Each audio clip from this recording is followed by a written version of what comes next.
सो ये वीडियो बहुत ही ज़्यादा स्पेशल होने वाला है बिकॉज अपन यहाँ पे देखने वाले हैं यूनिट नंबर 5 जो कि होने वाली है आपकी ऑब्जेक्ट ओरिएंटेड प्रोग्रामिंग, ठीक है। और ये कंप्लीट एक वन शॉट होने वाला है जिसमें अपन हर वो चीज़ कवर करेंगे जो एग्जाम के लिए इंपॉर्टेंट है, राइट। सो अगर आपने ये वीडियो यानी वन शॉट कंप्लीट देखा दैट मीन्स आपकी यूनिट 5 कंप्लीट हो जाएगी। जितने भी क्वेश्चन आएंगे आप आराम से यहाँ पे हैंडल कर पाओगे, राइट। सो स्टार्ट करते हैं बिना किसी टाइम वेस्ट के। आपको क्या करना है, सामने बढ़िया मोबाइल रख दो, लैपटॉप रख दो, जो भी हो सामने रख दो और स्टार्ट करो, ठीक है। चलो, सबसे पहले देखते हैं स्ट्रिंग क्या होता है। अब स्ट्रिंग सिंपल सा आपको पता है स्ट्रिंग क्या होता है। नंबर ऑफ जो अपने लेटर्स होते हैं, वर्ड्स होते हैं, उनका कलेक्शन स्ट्रिंग होता है, राइट। यहाँ पे देखो डेफिनेशन ही वही लिखी हुई है। String is a group of letters और कैरेक्टर्स। वो क्या होता है, ग्रुप होता है नंबर्स ऑफ लेटर्स का, कैरेक्टर्स का, है ना। वो क्या होता है अपना सिंपल से स्ट्रिंग होती है। सो देखो, it is use to store words and sentences. जिसका यूज होता है वर्ड्स को स्टोर करने के लिए, सेंटेंसेस बनाने के लिए, है ना। सेंटेंसेस कैसे बनते हैं, वर्ड वर्ड अपने जुड़ जाते हैं तो उसको सेंटेंस बोलते हैं, राइट। सो सिंपल सा यहाँ पे देखो, types of string there are two types. सबसे पहला होता है अपना फिक्स स्ट्रिंग एंड सेकंड होता है अपना वेरिएबल स्ट्रिंग। अब ये फिक्स स्ट्रिंग क्या होता है एंड वेरिएबल स्ट्रिंग क्या होता है, सिंपल समझो। फिक्स स्ट्रिंग का मतलब होता है कि कोई सी स्ट्रिंग है ना। जैसे आपका नाम है तो आपके नाम में जितने भी टोटल नंबर ऑफ लेटर्स हैं तो वो एक फिक्स वैल्यू हो गई। मतलब अब ना उससे ज्यादा होगा ना उससे कम होगा, वो फिक्स हो गया। और वेरिएबल स्ट्रिंग का मतलब होता है कोई ऐसा कैरेक्टर या फिर अपन बोले सिंपल सा कोई ऐसा स्ट्रिंग जिसमें नंबर ऑफ कैरेक्टर या फिर नंबर ऑफ लेटर अपन यहाँ पे कम कर सकते हैं, ज्यादा कर सकते हैं, चेंजेस कर सकते हैं। So वो कहलाता है वेरिएबल स्ट्रिंग। सिंपल है। अब इसके बाद यहाँ पे देखो बेसिक एक्सप्लेनेशन। सबसे पहले यहाँ पे है a string is made up of characters. जैसा मैंने अभी बताया, strings are use to store text and we can join string together. हम स्ट्रिंग को आपस में जोड़ सकते हैं, राइट। सिंपल सा ये, और उससे क्या बना सकते हैं, पूरा एक सेंटेंस बना सकते हैं।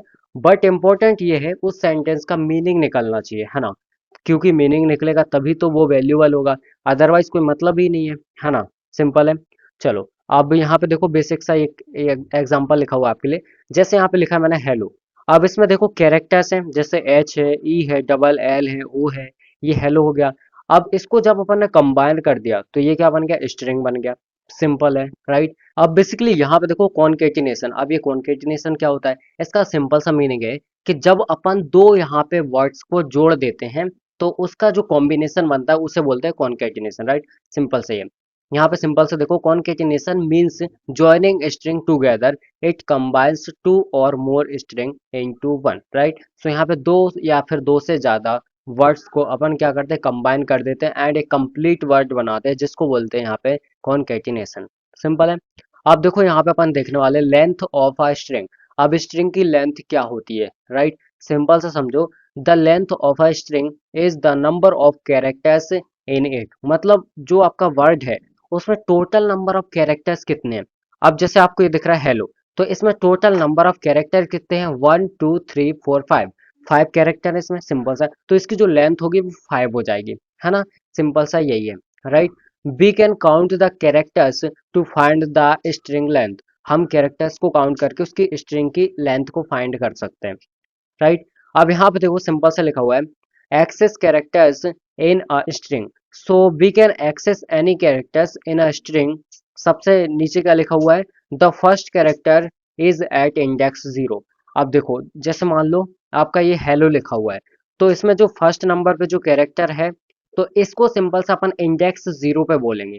इंडेक्स 0 से स्टार्टिंग होती है तो 0 1 2 3 4 इस तरीके से जितनी लेंथ होगी उससे जस्ट एक कम अपने टोटल यहाँ पे इंडेक्स वैल्यू होती है। ये हमेशा अपने माइंड में क्लियर रखना। एंड आई नो आपको पता होगा, राइट। चलो अब आगे बढ़ते हैं। अब देखो ये थोड़ी सी स्पेलिंग यहाँ पे गलत लिख गई है। ए 3 बार पी लगा दिया उसने, है ना। तो यहाँ पे छोड़ो इसको, एक पी को और टू को स्किप करना, ठीक है। अब देखो आपका लिखा है एप्पल, तो इसमें यहाँ पे देखो APPLE। टोटल यहाँ पे जो लेंथ है वो क्या है, 5 है ना। लेंथ क्या है, 5 है। मतलब टोटल 5 यहाँ पे लेटर्स है या फिर अपन बोले तो कैरेक्टर्स हैं। और इसमें इंडेक्स वैल्यू 0 से स्टार्ट हो रही है। सो 0 1 2 3 4 इस तरीके से। तो टोटल अपनी लेंथ क्या है, 5 है। उससे जस्ट एक कम अपनी इंडेक्स वैल्यू है। टोटल इंडेक्स कितने देखो 4, है ना। तो इस तरीके से सिंपल सा आपको समझ में आ गया होगा, राइट। आगे देखते हैं। So access character in a string, ये मैंने ऑलरेडी आपको बता दिया। आगे बढ़ते हैं अपन। चलो, अब यहाँ पे देखते हैं अपन एडवांटेजेस क्या है, डिसएडवांटेजेस क्या है और एप्लीकेशंस क्या है। सबसे पहले यहाँ पे एडवांटेजेस हो जाएगा, easy to store and manage text. अब जो स्ट्रिंग होती है उसकी हेल्प से अपन क्या कर सकते हैं, इजीली स्टोर कर सकते हैं और मैनेज कर सकते हैं टेक्स्ट को अपने, है ना। इसके अलावा यहाँ पे simple to read and write, easily हम रीड कर सकते हैं, पढ़ सकते हैं एंड लिख सकते हैं।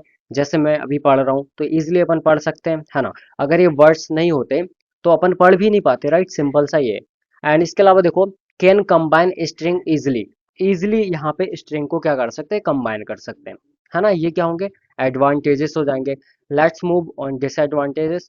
सबसे पहला डिसएडवांटेज हो जाएगा, tax space for every letters. क्या होता है देखो, यहाँ पे जैसे मान लो ये लिखा है अपना टैक्स, है ना, तो इसमें TAKES, तो यहाँ पे इनके बीच में क्या होता है, बहुत ज्यादा स्पेस जाता है, तो ये एक डिसएडवांटेज है, राइट। इसके अलावा क्या हो जाएगा, can be slow if the string is long. अगर स्ट्रिंग अपनी बड़ी होगी तो यहाँ पे क्या होगा, बहुत ही ज्यादा स्पेस लेंगे एंड स्लो हो जाएगा ये, है ना। तो सिंपल से ये बोलने में भी अपन को एक एक वर्ड को पढ़ना पड़ेगा, तो इस तरीके से क्या हो जाता है, स्लो हो जाता है ना। इसके अलावा देखो यहाँ पे limited to text only, no numbers, मतलब जो अपना वर्ड बनेगा उसमें क्या होगी, जो अपनी स्ट्रिंग होगी उसमें नंबर ऑफ लेटर्स होंगे, कैरेक्टर्स होंगे, ना कि नंबर्स होंगे, है ना। नंबर्स मतलब 1 2 3 4 ऐसा थोड़ी होता है, 1 2 3 4 ये नंबर्स थोड़ी बनेंगे स्ट्रिंग, है ना। स्ट्रिंग में क्या होंगे, लेटर्स होंगे, राइट, जिनको कैरेक्टर्स बोलते हैं। सिंपल है। अब देखो एप्लीकेशंस में कहाँ कहाँ इसका यूज होता है, right. Use to store names and words. अब देखो जैसे आपका नाम है ना, इसके अलावा कोई सा भी वर्ड्स है तो उसको बनाने के लिए अपन इसका यूज करते हैं, सिंपल सा स्ट्रिंग, है ना। स्ट्रिंग ही तो है हमारा नाम, collection of letters, collection of जो अपने कैरेक्टर्स है, राइट। इसके अलावा देखो, helps in making message and emails. अब आपको किसी को ईमेल लिखना है या फिर आपको यहाँ पे किसी को मैसेज लिखना है, व्हाट्सएप पे टाइपिंग करनी है, तो भी आप क्या करते हो, यहाँ पे मैसेज टाइप करते हो, स्ट्रिंग मतलब जो वर्ड है उनको मिला के आप पूरा सेंटेंस बनाते हो, फिर जाके सेंड करते हो। जैसे आपने सिंपल सा लिखा कि भैया यूनिट 5 कब तक आएगी, तो ये क्या है, सिंपल सा आपने एक मैसेज टाइप किया जो कि नंबर ऑफ स्ट्रिंग के कलेक्शन से बना हुआ है, राइट। सो ये सिंपल सा है। एंड इसके अलावा हो जाएगा अपना common and simple programmes.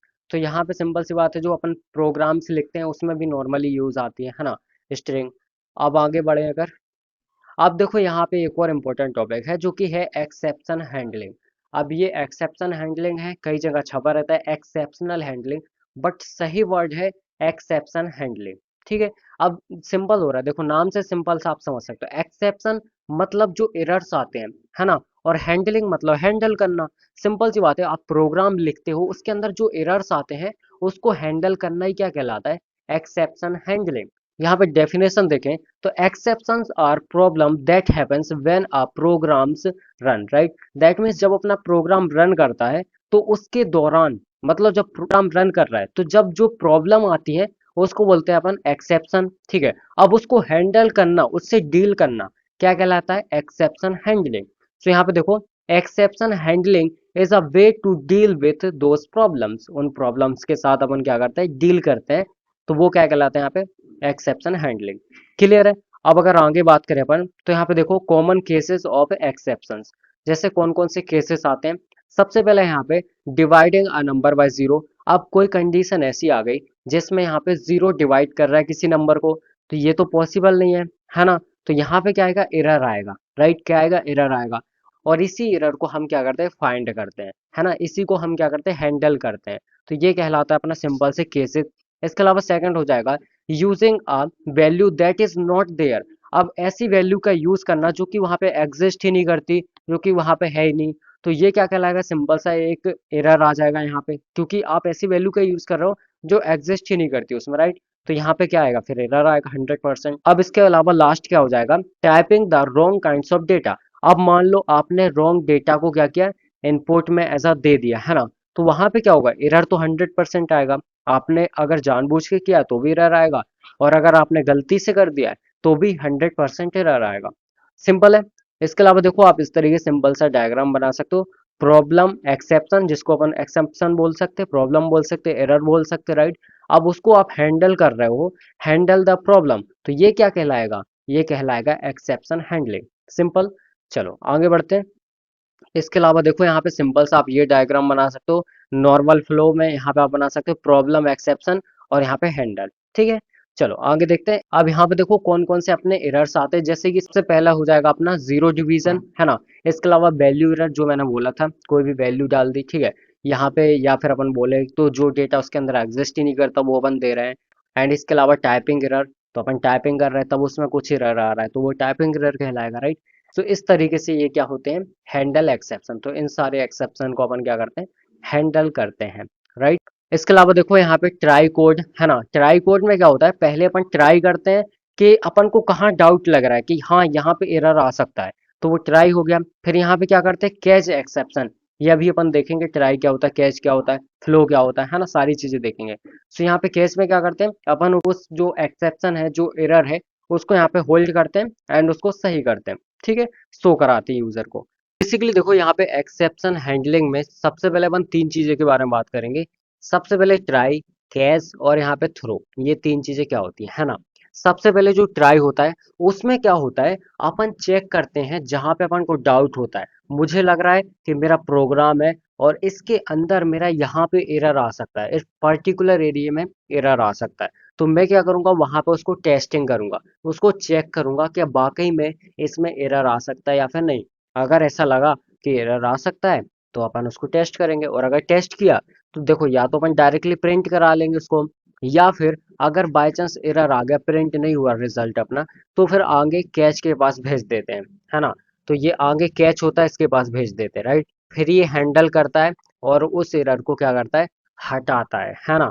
So as it is यहाँ पे अपन क्या करते हैं, ट्रायल मैंने लिखा, करली ब्रेसेस के अंदर मैं अपना सिंपल सा जो पार्ट है, छोटा सा कोड है, उसको लिखता हूँ, ठीक है, उसको लिख लेते हैं। देन उसके बाद यहाँ पे चेक करते हैं। फिर कैच आ गया अपना, तो ये क्या करेगा, यहाँ पे सिंपल सा मैनेज करेगा, हैंडल करेगा उसको।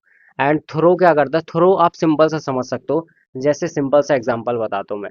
जैसे मान लो आप लाइन में लगे हो, आप बैंक में एक लाइन में लगे हो, ठीक है, एक number one, one by one करके सारे जितने भी लोग लगे, पर्सन लगे, सबका नंबर आ रहा है एक एक करके, राइट। अब आपका जैसे नंबर आया, आपके पास डुप्लीकेट जो आपके डॉक्यूमेंट्स है वो है। अब वो क्या बोलेगा, यहाँ पे पहले ओरिजिनल डॉक्यूमेंट लेके आओ, देन आप यहाँ पे आगे बढ़ पाओगे, आपका काम होगा। तो आपको वहां से रास्ते से हटा देगा, लाइन से अलग कर देगा, और क्या बोलेगा, आपको यहाँ पे ओरिजिनल डॉक्यूमेंट्स को लाना है, राइट। सो सिंपल से ये, जब तक आप नहीं जाओगे तो लाइन आगे की नहीं बढ़ेगी, और यहाँ पे आप क्या हो, एक एरर हो, राइट, क्या हो, एरर हो, तो यहाँ पे आपको हटा देगा। सिंपल है। तो इस तरीके से जब तक यहाँ पे ये एरर अपना हैंडल नहीं हो जाता, तब तक ये जो थ्रो है ना, ये रोक के रखेगा, मतलब प्रोग्राम को आगे नहीं बढ़ाएगा। बोलेगा प्रोग्राम से कि यहीं पे रुक जाओ, क्योंकि अभी आपको क्या करना है, एरर को कंप्लीट करना है, हैंडल को यहाँ पे क्या करना है, एरर को हैंडल करना है, राइट। तो सिंपल सा ये है। और स्क्रीन पे इस तरीके से आपको एरर मिल जाएगा, है ना, जिस भी टाइप का एरर होगा, राइट। चलो अब आगे देखते हैं। अब देखो बेसिकली यहाँ पे ये एग्जांपल है। जैसे मैंने ट्राई के अंदर मुझे लगा कि यहाँ पे जो, अगर मैं 10 को यहाँ पे 0 से डिवाइड करूंगा तो यहाँ पे एरर आ सकता है ना। ये मुझे डाउट हुआ, तो मैंने इसके अंदर लिख दिया सिंपल सा, int result equals to 10 divided by 0, and इसको यहाँ पे क्लोज कर दिया, ठीक है। अब देखो यहाँ पे मैंने लिखा system dot out dot print L N, then result, फिर यहाँ पे रिजल्ट। अब मैं रिजल्ट को क्या कर रहा हूँ, प्रिंट कर रहा हूँ। तो अब यहाँ पे ये मैं जावा लैंग्वेज के अंदर मैंने कोड लिखा है, ठीक है। आप चाहो सी प्लस प्लस में लिख सकते हो। सो यहाँ पे सिंपल सा सी आउट लिखोगे तो उससे प्रिंट होता है ना। तो इस तरीके से अपना हो जाएगा। सो यहाँ पे रिजल्ट, अगर यहाँ पे कोई भी एरर नहीं आएगा तो मुझे रिजल्ट मिल जाएगा। बट इन केस अगर यहाँ पे एरर आता है, तो वो फिर इसके ऊपर ट्रांसफर करेगा, कैच के ऊपर भेज देगा उसको, राइट। अब जो कैच है वो क्या करेगा, अर्थमेटिक एक्सेप्शन एरर, मतलब अगर यहाँ पे एरर होगा तो ये सिंपल सा इस तरीके से डिस्प्ले कर देगा, प्रिंट कर देगा, क्या, डिवीजन बाय 0, जिस भी टाइप का एरर होगा वो सिंपल सा आपको यहाँ पे शो कर देगा स्क्रीन पे। और ये क्या करेगा, फिर उस एरर को हैंडल करेगा। और जब तक ये उस एरर को हैंडल नहीं कर लेता, तब तक क्या होगा, ये जो आपका थ्रो है ये रोक के रखेगा, है ना, प्रोग्राम को रोक देगा। एंड बोलेगा पहले उसको फिक्स करो, उसके बाद ये आगे मूव करेगा, राइट। सो इस तरीके से आप सिंपल सा बना सकते हो। ये देखो इस तरीके से नॉर्मली आप बना सकते हो। सबसे पहले क्या होगा, अगर अपन को यहाँ पे डाउट लग रहा है, सो ट्राई के अंदर अपन क्या करेंगे, उसको टेस्टिंग करेंगे, राइट। फिर उसके बाद जो अपना कैच है वो एरर अपन को इस तरीके से शो कर देगा, जैसे आपको दिख रहा है इस तरीके से आपकी स्क्रीन पे, है ना। फिर उसके बाद कब तक रुका रहेगा, जब तक ये कम्प्लीटली आपका चल नहीं जाता, है ना, एरर आपका हैंडल नहीं हो जाता, राइट। सो कुछ इस तरीके सिंपल सा रहता है। यहाँ पे अपन इसके एडवांटेजेस देखने वाले एंड ऑल्सो डिसएडवांटेजेस एप्लीकेशंस, ये सारी चीज़ें डिस्कस करेंगे, राइट। सबसे पहला एडवांटेज देखो, helps to avoid program crash, right. अब यहाँ पे अपना प्रोग्राम क्रैश ना हो, उसको बचाने के लिए ये क्या करता है, हेल्पफुल होता है, राइट।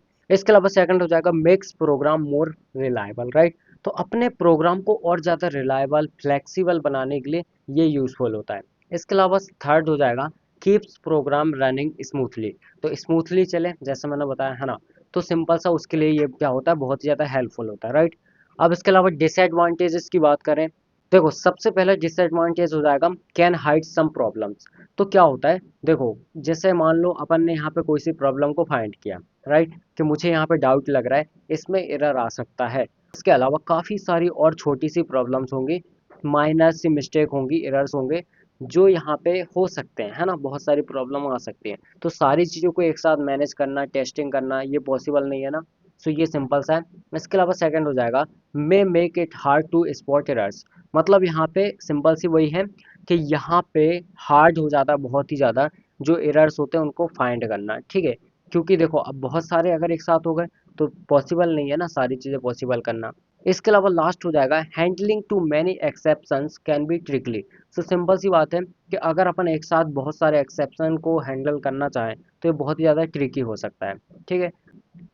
एप्लीकेशंस में देखो सबसे पहला हो जाएगा यूज्ड इन सॉफ्टवेयर प्रोग्राम्स, तो जो सॉफ्टवेयर प्रोग्राम्स होते हैं, है ना, उनमें यहाँ पे हेल्पफुल होता है ये। इसके अलावा helps in handling unexpected issue, जो इशू हमें एक्सपेक्ट ही नहीं है उनको हैंडल करने के लिए इसका यूज होता है, राइट।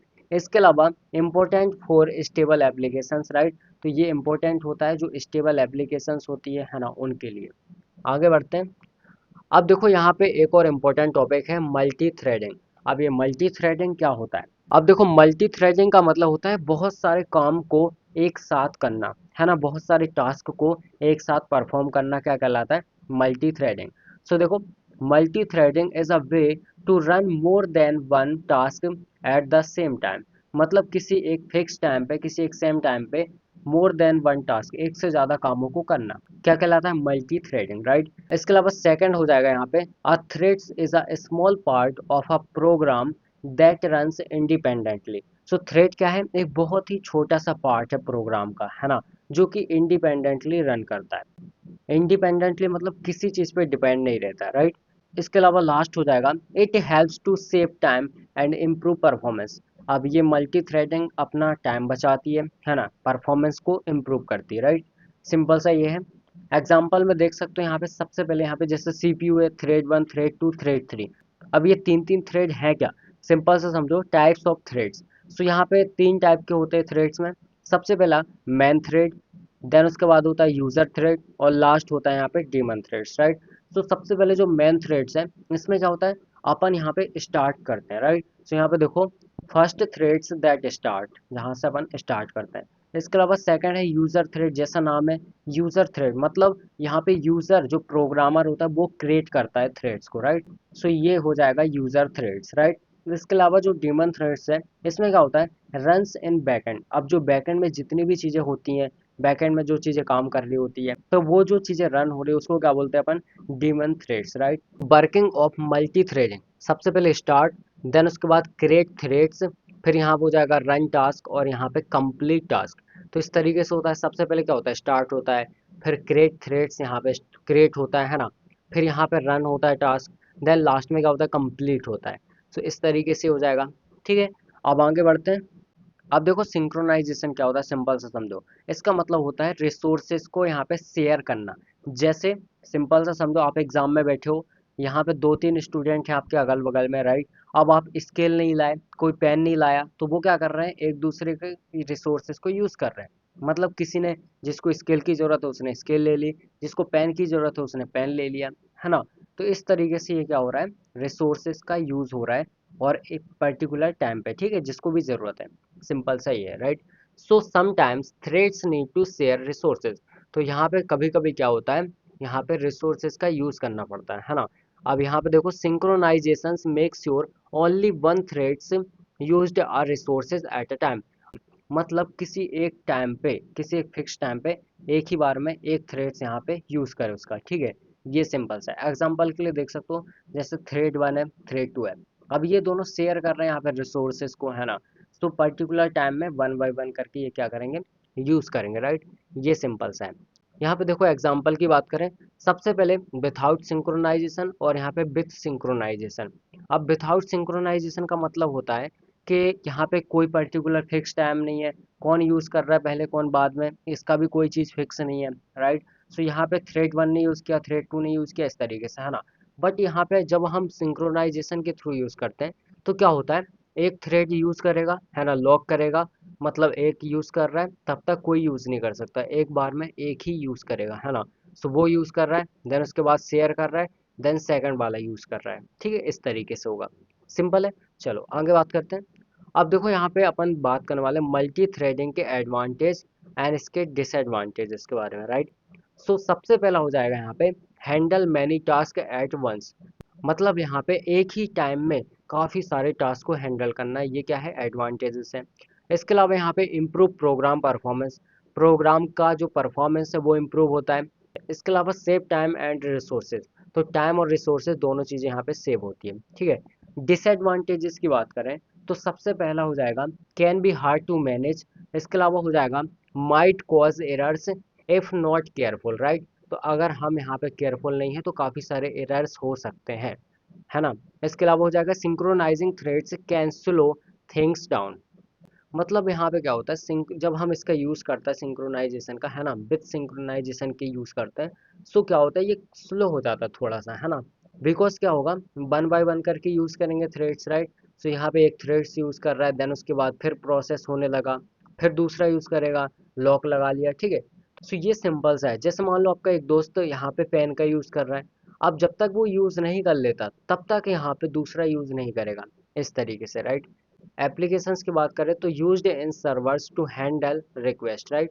तो यहाँ पे सर्वर में इसका यूज़ होता है ना, जो बहुत सारी रिक्वेस्ट होती है उनको हैंडल करने के लिए। इसके अलावा यहाँ पे good for games to run smoothly, games वगैरह को स्मूथली चलाने के लिए इसका यूज़ होता है। इसके अलावा helps in doing many things at once. तो सिंपल सी बात है कि बहुत सारी चीज़ें किसी एक टाइम पे करने के लिए इसका यूज़ होता है, राइट। सो इस तरीके से आपको समझ में आ गया होगा। सो यहाँ पे देखो नेक्स्ट टॉपिक अपना डेटा कलेक्शन। अब ये डेटा कलेक्शन क्या होता है, सिंपल सा समझो। मैंने ये पीपीटी बनाई, राइट। अब इसके लिए मैंने क्या किया होगा, पहले थोड़ी सी रिसर्च की होगी, है ना। पहले क्या की होगी, रिसर्च की होगी, मतलब लिस्टिंग की होगी, राइट। कहाँ कहाँ से मुझे डेटा लेना है, स्टोर करना है ना। ये सब किया मैंने। उसके बाद मैंने क्या किया, यहाँ पे सेट किया, मतलब मैंने क्या किया, उसमें देखा प्रॉपर कौन सी मेरी काम की चीज़ें हैं, है ना, उसको एक जगह सेट कर लिया। फिर जो काम की चीज़ें हैं उसको मैंने रखा, बाकी जो काम की चीज़ें नहीं है उसको भगा दिया, ठीक है। तो ये क्या कहलाता है, पूरा डेटा कलेक्शन, है ना। सेम वही चीज़ है यहाँ पे देखो, introduction. Data collection store groups of data, है ना। डेटा को एक ग्रुप में स्टोर करना, right. So they helps organize and manage data. ये क्या करता है, हेल्प करता है डेटा को ऑर्गेनाइज करने के लिए, डेटा को मैनेज करने के लिए ये हेल्प करता है, राइट। इसके अलावा नीचे आए तो यहाँ पे देखो टाइप्स ऑफ डेटा कलेक्शन, कितने टाइप से डेटा कलेक्शन होता है। सबसे पहले यहाँ पे क्या होता है, लिस्ट होता है। A list store elements in order. So अपन क्या करते हैं, लिस्ट में एलिमेंट्स को एक प्रॉपर ऑर्डर में यहाँ पे क्या करते हैं, अरेंज करते हैं। इसके अलावा सेकंड हो जाएगा set. So a set store unique elements. अब जो यूनिक एलिमेंट्स हैं उनको अपन क्या करते हैं, यहाँ पे सेट करते हैं, है ना। अब बेसिकली जो डिक्शनरी है इसमें क्या होता है, डिक्शनरी में सिंपल से अपन जो काम की चीज़ें हैं, जो की वैल्यू हैं, पेयर्स हैं, तो उनको अपन रखते हैं, बाकी जो काम का नहीं उसको हटा देते हैं, राइट। सो ये सिंपल सी यहाँ पे प्रोसेस रहती है ना। अब बेसिकली देखो एग्जांपल के थ्रू अपन बात करें तो लिस्टिंग का ये एग्जांपल हो जाएगा, जैसे ये लिस्ट है पूरी, है ना। तो एप्पल, बनाना, चेरी, ये क्या हो जाएगी, लिस्ट हो जाएगी। अब ग्रुप में अपन बात करें तो सेट में क्या कर रहा है अपन, यूनिक एलिमेंट्स रखा है, जैसे कि ये रख लिया इस तरीके से। अनादर एग्जांपल अपन डिक्शनरी का देखें तो इसमें क्या हुआ, जैसे यहाँ पे वैल्यू के अंदर किसी का नाम आ जाएगा, उसकी एज आ जाएगी, है ना। सो ये क्या होगी, डिक्शनरी होगी, राइट। इस तरीके से हो जाएगा। अब बेसिक एक्सप्लेनेशन अगर अपन देखें तो list are for ordered data. List का होती है, एक ऑर्डर होता है डेटा का। And sets are for unique data. Sets क्या होता है, एक यूनिक डेटा होता है। Dictionaries are for key value pairs, right. Dictionary में क्या होती है, की वैल्यू पेयर होती है ना। सो इस तरीके से सिंपल आपको यहाँ तक क्लियर होगा। अब अगर आगे देखें तो इसका एडवांटेजेस क्या है, डिसएडवांटेजेस क्या है, एंड इसकी एप्लीकेशन क्या है। सो सबसे पहले एडवांटेजेस में देखो, easily store, organize and find data. हम इजीली स्टोर कर सकते हैं, ऑर्गेनाइज कर सकते हैं और फाइंड कर सकते हैं डेटा को, बिकॉज एक ऑर्डर में अरेंज होगा ना, है ना, तो इसलिए अपन इसको फाइंड कर पाएंगे, राइट। इसके अलावा देखो, simplifying managing groups of data, मतलब जो एक ग्रुप है डेटा का, उसको हम इजीली सिंप्लीफाई कर सकते हैं, मैनेज कर सकते हैं, राइट। इसके अलावा देखो, flexible, can use different types, हम डिफरेंट डिफरेंट टाइप से उसको क्या कर सकते हैं, यूज कर सकते हैं, है ना। अब यहाँ पे ध्यान से देखो, डिसएडवांटेजेस, राइट। सो इसमें तीन डिसएडवांटेजेस हो जाएंगे। सबसे पहला हो जाएगा, can get large and take up memory, मतलब अगर हम बहुत ज़्यादा डेटा यहाँ पे लेते हैं तो उसके लिए बहुत ज़्यादा मेमोरी की ज़रूरत पड़ेगी, है ना, ये थोड़ा सा चैलेंजिंग हो सकता है, ठीक है। इसके अलावा सेकंड हो जाएगा, must be careful about order और डुप्लीकेट्स, मतलब हमें यहाँ पे थोड़ा सा केयरफुल रहना पड़ेगा जब हम लिस्टिंग करते हैं, डेटा को कलेक्ट करते हैं, ठीक है। सो लिस्टिंग में सेम सेम टाइप का डेटा भी आ सकता है, डुप्लीकेट्स डेटा, है ना, तो हमें थोड़ा सा केयरफुल होना पड़ेगा। इसके अलावा थर्ड हो जाएगा, choosing the right types can be tricky, मतलब यहाँ पे सही तरीका का जो डेटा है, सही जो डेटा है उसको सेलेक्ट करना थोड़ा सा यहाँ पे क्या हो सकता है, ट्रिकी हो सकता है, राइट। सो ये सिंपल्स आपने यहाँ पे क्या होंगे, डिसएडवांटेजेस होंगे। एंड एप्लीकेशंस की बात करें तो used in organizing information, organizing information में इसका यूज़ किया जाता है ना, इंफॉर्मेशन को ऑर्गेनाइज करने के लिए। इसके अलावा helpful for storing user settings, right, जो यूज़र की सेटिंग होती है उसको यहाँ पे स्टोर करने के लिए बहुत ही ज़्यादा हेल्पफुल होता है। इसके अलावा used in many programming task, तो मैनी प्रोग्रामिंग टास्क में इसका यूज़ किया जाता है, ठीक है। चलो आगे बात करते हैं। अब देखो, अपन देखने वाले केस स्टडी जो कि आती भी है, जैसे एटीएम मशीन की। सबसे पहले तो यहाँ पे इंट्रोडक्शन में देखें, an ATM is a machine used for banking task, it allows users to withdraw, deposit and check balance, right. इसके अलावा देखो, मेन फंक्शंस है इसके। So there are three main functions. सबसे पहला हो जाएगा withdraw money, deposit money, check balance, right. अब देखो, इस तरीके से आप सिंपल सी एटीएम मशीन बना सकते हो, जिसमें आप क्या करोगे, सिंपल से यहाँ पे एक बॉक्स बनाना, ठीक है, बीच में स्क्रीन बना देना, यहाँ पे बटन्स बना देना जिसपे आप पिन इंटर कर दो, यहाँ से एटीएम डाल दो, राइट, यहाँ से आपका अमाउंट निकलता है। अभी डॉलर में नहीं आता, ये रुपए में आता है, तो यहाँ पे आप सिंपल से इस तरीके से बना देना, ठीक है। अब यहाँ पे देखो, बेसिक स्टेप्स क्या होते हैं। सबसे पहले आप क्या करना, देखो, विड्रॉ के बेसिक स्टेप लिख देना, डिपॉजिट के बेसिक स्टेप लिख देना, चेक के बेसिक स्टेप लिख देना, है ना। तो एटीएम तो आप गए होगे, राइट, तो तीनों चीज़ आपको पता होंगी क्या क्या चीज़ें होती हैं, है ना। जैसे बेसिक स्टेप क्या है, इंटर योर कार्ड, सबसे पहले अपना कार्ड डाल दो, है ना। फिर इंटर योर पिन, फिर चूज अ ट्रांजैक्शन, आपको क्या करना है। सो जो भी आपको करना है, विड्रॉ करना है, डिपॉजिट करना है, चेक बैलेंस करना है, सो सारी चीज़ें यहाँ पे मैनेज हो सकती हैं, ठीक है। चलो आगे बात करते हैं। अब सिंपल सा देखो, जो एटीएम में बेनिफिट्स हैं और चैलेंजेस हैं एप्लीकेशन से, ये सारे अपन यहाँ पे देखते हैं। सबसे पहला हो जाएगा अपना, provides convenient access to banking, right. So सबसे पहले क्या होता है, यहाँ पे अपन बहुत ही ईजिली इसको यूज़ कर सकते हैं, एंड ये बहुत ही आराम से हमें बैंक के अगल बगल में मिल जाएगा, राइट। इसके अलावा सेकंड हो जाएगा, अवेलेबल 24/7 फॉर यूज़र, इसके अलावा ये हर दिन आपको हर टाइम पे मिल जाएगा, है ना। And last one is, help save time by automating task, right. अब यहाँ पे जो बहुत सारे टास्क होते हैं जो हमें बैंक में जाके करना पड़ता है, जैसे पैसे निकालना, अगर डिपॉजिट करना है, इसके अलावा चेक करना है बैलेंस, तो बैंक में जाना पड़ता है, लाइन में लगा रहना पड़ता है। तो इससे बेहतर है हम खुद जाते हैं और एटीएम हमारे पास है, और सारे टास्क हम बहुत ही आसानी से कर सकते हैं, राइट। इसके अलावा चैलेंजेस देखें तो बहुत सारे चैलेंजेस आते हैं, जैसे सबसे पहला, कैन हैव टेक्निकल प्रॉब्लम्स, तो क्या होता है, टेक्निकल प्रॉब्लम आ सकती है बहुत सारी, है ना। इसके अलावा सिक्योरिटी रिस्क लाइक फ्रॉड, तो यहाँ पे फ्रॉड हो सकता है, पता चला कोई यहाँ पे लगा हुआ है, उसको नहीं पता, उतना नॉलेज नहीं है, और किसी ने क्या किया, नॉर्मली कुछ वहाँ पे चीट करके और कैसे भी करके उसका पिन इन जान लिया और कैसे भी करके उसके पैसे निकाल लिए, तो यहाँ पे फ्रॉड वगैरह हो सकता है, ठीक है। कई लोग तो एटीएम भी उड़ा के ले जाते हैं मशीन में लगा के, ठीक है।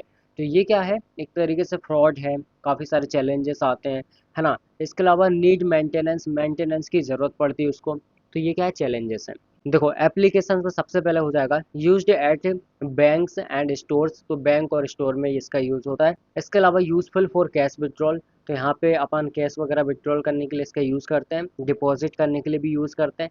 इसके अलावा हेल्प्स चेक अमाउंट बैलेंस, तो यहाँ पे अमाउंट का बैलेंस भी चेक करने के लिए यूज़ करते हैं, राइट। तो अगर ये आता है केस स्टडी एटीएम का तो आप आराम से बना सकते हो, लिख सकते हो, है ना। चलो आगे बात करते हैं। अब देखो यहाँ पे देखने वाले अपन next case study of library management system. तो ये है लाइब्रेरी मैनेजमेंट सिस्टम की केस स्टडी, जिसमें इंट्रोडक्शन देखो। So a library management system, जिसको शॉर्ट में LMS बोलते हैं, ठीक है। एल मतलब library management system is use to manage and organized library operations, right. जिसका यूज होता है मैनेज एंड ऑर्गेनाइज करने के लिए लाइब्रेरी में जितने भी ऑपरेशंस होते हैं, है ना। It helps track book user and their activities. तो इसकी हेल्प से क्या होता है, जो बुक्स वगैरह होती है, अब लाइब्रेरी में क्या है, नॉर्मली आप लाइब्रेरी में जाते हो कॉलेज में, तो वहाँ पे क्या होता है, सिंपल सा आप बुक लेते हो, जमा करते हो, आपका आईडी कार्ड लेते हो, है ना। आईडी कार्ड में क्या करते हैं, सिंपल सी एंट्री करते हैं आपने कितनी बुक ली है।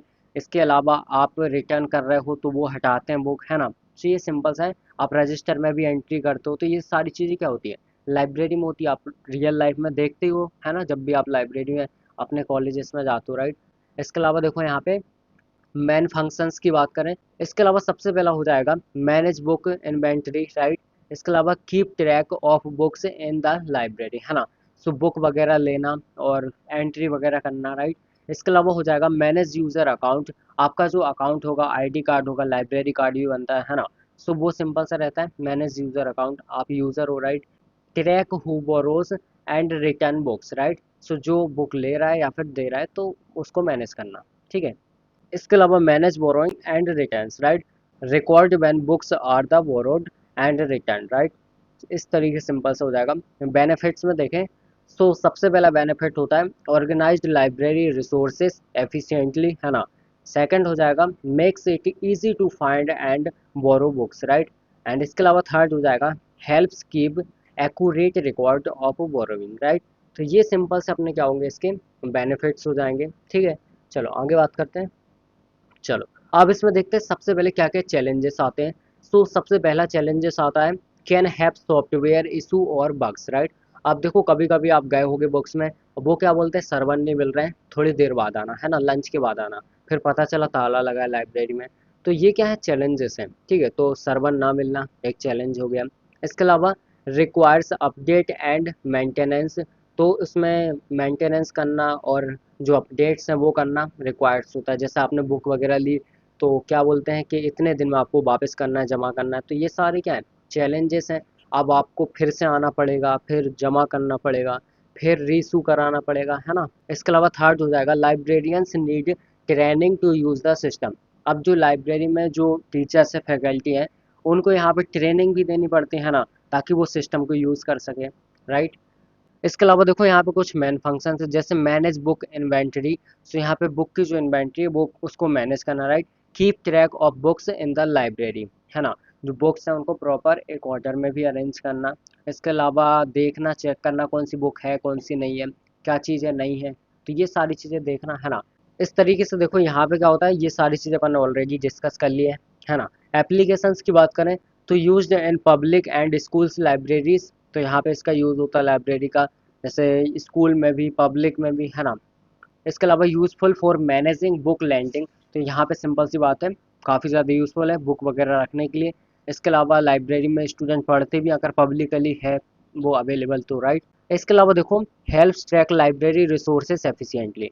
तो जो लाइब्रेरी के रिसोर्सेज होते हैं उसको ईजिली यहाँ पे यूज़ करने के लिए, ट्रैक करने के लिए इसका हेल्प होता है ना। सो ये एक एप्लीकेशन हो जाएगी, राइट। आगे बात करते हैं। इसके अलावा देखो ये क्या है, use case diagram for university management system, right. जिसमें क्या होता है, स्टूडेंट होता है, टीचर होता है, एडमिन होता है, राइट। अब स्टूडेंट है तो वो क्या करता है, यहाँ पे रजिस्टर करता है और लॉगिन भी करता है, राइट। अगर एक बार रजिस्टर हो गया तो दोबारा रजिस्टर करने के मतलब दोबारा एंटर करने के लिए लॉगिन करता है ना। इसके अलावा यहाँ पे इनरोल इन कोर्सेज, तो इनरोल करता है कोर्सेज के अंदर। देन उसके बाद व्यू ग्रेड, वो ग्रेड देख सकता है। इतनी चीज़ें यूज़र के हाथ में रहती हैं, मतलब स्टूडेंट के हाथ में रहती है, ठीक है। अब इसके अलावा जो टीचर है वो क्या करता है, यहाँ पे मैनेज करता है ग्रेड कोर्सेज वगैरह के, मतलब कौन कौन टाइप के अपने कोर्सेज वगैरह होंगे, ये सारी चीज़ें मैनेज करता है, राइट। इसके अलावा यहाँ पे manage courses offering, like teacher ही है जो ऑफर करता है ना कोर्सेज वगैरह डिफरेंट डिफरेंट। इसके अलावा यहाँ पे व्यू ग्रेड, टीचर भी देख सकता है ग्रेड क्योंकि वही दे रहा है। इसके अलावा एडमिन, तो एडमिन क्या कर सकता है, मैनेज कर सकता है कोर्सेज को, ऑफर कर सकता है। इसके अलावा यहाँ पे जनरेट रिपोर्ट, रिपोर्ट को कौन जनरेट करता है, एडमिन ही करता है ना। इसके अलावा यहाँ पे देखो, अब इसका मतलब क्या होता है, जैसे ये है इंक्लूड, यहाँ पे है एक्सटेंड। इसका मतलब होता है, इंक्लूड का मतलब होता है दो चीज़ें आपस में जुड़ी हुई होती हैं। जैसे आपने रजिस्टर किया, वहीं पे आप लॉगिन भी कर सकते हो, ठीक है। तो रजिस्टर लॉगिन साथ में आपको ऑप्शन मिलते हैं। नॉर्मली आप कहीं भी देखते हो तो रजिस्टर लॉगिन ऑप्शन आते हैं दो, है ना। तो ये जुड़ी हुई है, जहाँ जहाँ भी आपको दिख रहा है कि इंक्लूड मतलब जुड़ी हुई है ना। जैसे यहाँ पे इनरोल इन कोर्सेज, तो ये सिंपल सी बात है, लॉगिन के साथ जुड़ा होता है। अगर आपने लॉगिन किया, आप ऑलरेडी इनरोल हो तो वो भी देखेगा, और अगर करना है तो वो भी आप कर सकते हो, ठीक है। एंड इसके अलावा जैसे आपको यहाँ पे दिख रहा है एक्सटेंड, इसका मतलब होता है एक चीज़ हो जाएगी तभी दूसरी चीज़ होगी, है ना। तो अगर यहाँ पे जनरेट होगी, रिपोर्ट जनरेट हुई, तब जाके यहाँ पे मैनेज कोर्सेज ऑफरिंग होगी, ठीक है। ये सिंपल सा है। इसके अलावा देखो स्टूडेंट एक और चीज़ से कनेक्ट है, नोटिफाई स्टूडेंट इम्पोर्टेंट डेट। मतलब अगर स्टूडेंट को यहाँ पे इम्पोर्टेंट डेट्स का पता चलेगा, तभी तो वो कोर्सेज को परचेज करेगा, लेगा, राइट। सो ये सिंपल सा होता है ना। आगे बढ़ते हैं। अब देखो इसके अलावा एक और है use case diagram, hospital reception मतलब हॉस्पिटल मैनेजमेंट। तो इसमें क्या है, सबसे पहले आपको दिख रहा है यहाँ पे रिसेप्शन, है ना। इसके अलावा डॉक्टर है, पेशेंट है, एम्प्लॉय है, नर्सेस है, यहाँ पे टेक्नीशियन है। तो ये सारे यहाँ पे क्या है, काम कर रहे हैं, राइट। अब इसके अलावा जैसे यहाँ पे रिसेप्शन है, तो वो क्या करते हैं, यहाँ पे डॉक्टर के अपॉइंटमेंट की इन्फॉर्मेशन उसके पास रहती है ना। इसके अलावा जो पेशेंट है उसके पास मल्टीपल ऑप्शन रहते हैं, तो पेशेंट क्या करता है, अपॉइंटमेंट लेता है डॉक्टर का। इसके अलावा चेकअप करा सकता है। इसके अलावा पेशेंट कनेक्टेड रहता है प्रिस्क्रिप्शन से। मतलब यहाँ पे प्रिस्क्रिप्शन क्या होता है, जैसे डॉक्टर ने जो भी चीज़ लिख के दी आपको कि आपको ये चीज़ है या फिर आपको ये चीज़ें लेनी है, दवाई वगैरह, तो उसी को बोलते हैं प्रिस्क्रिप्शन, राइट। तो ये सिंपल से रहता है। इसके अलावा पेशेंट है तो उसका ऑपरेशन भी हो सकता है ना, अगर कोई किसी चीज़ से रिलेटेड कोई इशू है तो, राइट। इसके अलावा क्या होता है, जो पेशेंट है वो एडमिट होता है, डिस्चार्ज होता है ना। ये सारी चीज़ें पेशेंट से कनेक्टेड है। एंड इसके अलावा डॉक्टर है, तो अब डॉक्टर क्या करता है, चेकअप करता है, प्रिस्क्रिप्शन लिखता है। इसके अलावा ये क्या करता है, ऑपरेशन करता है। देन उसके बाद एडमिट कर सकता है, किसी को डिस्चार्ज कर सकता है, राइट। तो ये सारी चीज़ें डॉक्टर से अपनी कनेक्टेड है। इसके अलावा एम्प्लॉय, तो एम्प्लॉय क्या कर सकता है, किसी को एडमिट करता है, डिस्चार्ज करता है, पेशेंट की इंफॉर्मेशन होती है एम्प्लॉय के पास। इसके अलावा वार्ड वाइज बेड स्टेटस, मतलब कहाँ पे कितने बेड है, कितने बेड पे कितने पेशेंट है, ये सारी इन्फॉर्मेशन किसके पास रहती है, एम्प्लॉय के पास जो काम कर रहे हैं, राइट। इसके अलावा यहाँ पे क्लीनिंग का काम एम्प्लॉय का रहता है ना। इसके अलावा जितने भी स्टाफ वगैरह हैं, डॉक्टर्स हैं, तो ये सारी चीज़ें इन्फॉर्मेशन एम्प्लॉय के पास रहती है ना, जो मैनेज कर रहा है। इसके अलावा मील्स का मतलब है जो खाना वगैरह मिलता है वहाँ पे, तो वो सारी चीज़ें मैनेज कौन करता है, एम्प्लॉय मैनेज करता है, ठीक है। इसके अलावा यहाँ पे टेक्नीशियन, तो अगर यहाँ पे कोई सी ऑपरेशन वाली मशीन है या फिर कुछ भी है, तो उसमें अगर कोई टेक्निकल इशू आ रहा है, तो वो क्या करता है, मैनेज करेगा उसको।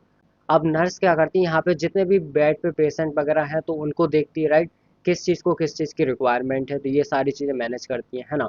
तो ये सिंपल सा आप यहाँ पे डायग्राम बना सकते हो, राइट। सो इस तरीके से अपना कंप्लीट होता है वन शॉट यूनिट नंबर 5 का। आई होप आपको सारी चीज़ें क्लियर हो गई होंगी। और ये जो कंप्लीट पीडीएफ है, ये आपको मेरी टेलीग्राम चैनल पे मिलेगी। सो आप उसको ज्वाइन कर लो फटाफट से, डिस्क्रिप्शन में लिंक मिल जाएगी। इससे पहले जितने भी आपने वन शॉट देखे, सारी पीडीएफ आपको टेलीग्राम पे मिल जाएगी, राइट। तो फटाफट से टेलीग्राम पे ज्वाइन हो जाओ क्लिक करके, राइट। आपको सारी चीज़ें वहाँ पे फ्री मिलेगी, एंड आगे भी आपको सारी चीज़ें वहाँ पे मिलेंगी फ्री, है ना। तो इस तरीके से आपको क्लियरली सारी चीज़ें समझ में आ गई होंगी।